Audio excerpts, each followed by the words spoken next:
Basil pesto is delicious on its own, but we've amped this up, added some ricotta cheese to it to make it more creamy, then folded in some roasted tomatoes. It's tasty, it's quick, let's make it.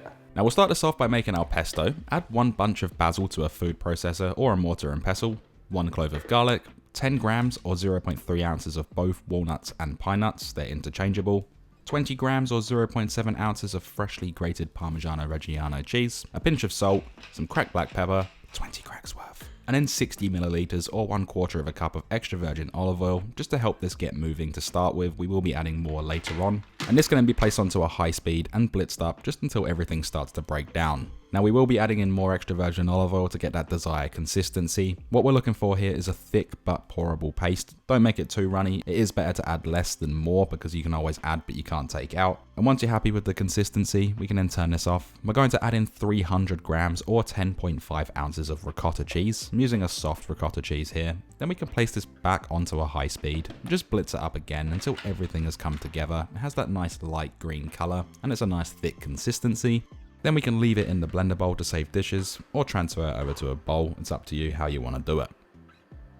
Now for the roasted tomatoes, what I have here is 300 grams or 10.5 ounces of baby Roma tomatoes, also known as grape tomatoes. Just slice these in half lengthways. Then we can transfer these into a mixing bowl. We're going to season these up. For the seasonings, I'm using 2 grams or 0.1 ounce of fresh thyme and fresh oregano. Just going to finely chop this, just make sure there's no large leaves or stems, and this can be added straight into the tomatoes. And into this, we're also going to grate 2 cloves of garlic along a microplane, straight into the bowl. It's completely fine. You can also use roasted garlic for this. You can chop the garlic up, but I do recommend grated because it has a better flavor. Lube this up with about 1.5 tablespoons or 30 milliliters of extra virgin olive oil. Season to taste with sea salt flakes and cracked black pepper, 20 cracks worth. Then just mix this all together for those flavors to become friends. Then we can transfer them onto a baking tray lined with parchment paper, spread them out a little bit just so nothing's sitting on top of one another, and take these over to a preheated oven at 180 degrees Celsius or 350 degrees Fahrenheit and roast for 12 minutes or until nice and soft. Now with the tomatoes in the oven, we can then place a large pot of water over a high heat, generously season it with salt, place on a lid to speed up the process, and then bring this all to a boil. Once you have that done, we can then cook our pasta. I'm using 500 grams of rigatoni, or you can use any pasta of your choice. Penne works really good for this, but you want that tubular pasta for this so it picks up all of that sauce. We're going to cook that for 1 minute less than the packet instructions, and about this time, our tomatoes will be perfectly cooked. These can just be pulled out of the oven and allowed to rest for a couple of minutes.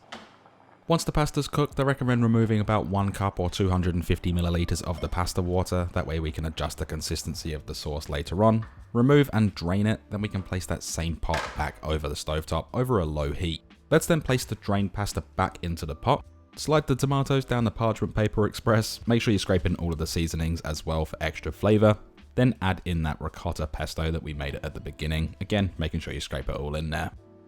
Now with this over a low heat, we're just going to continuously stir this just until everything's combined. We don't want it to be on a high heat or anything like that because the basil will turn brown very quickly and also it will become very dry. Then at this stage, we can start adding in some of that pasta water. The amount here is completely up to you, just to your desired consistency. Just keep mixing it around until you have that nice creamy texture. It's then good to check it one more time for seasoning, adjusting accordingly. Again, seasoning is always to taste. Mix that through if you ended up adding some, and that's all we need to do. This can then be removed from the stovetop.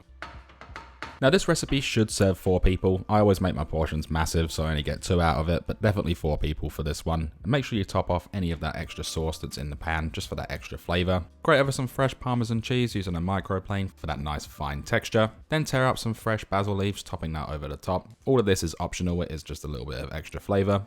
And of course top it with some cracked black pepper, 15 cracks worth. Then what we're left with is this beautiful ricotta basil pesto that takes about 15 to 20 minutes. With everything said and done, there is only one thing left to do, and that is we can then dig in.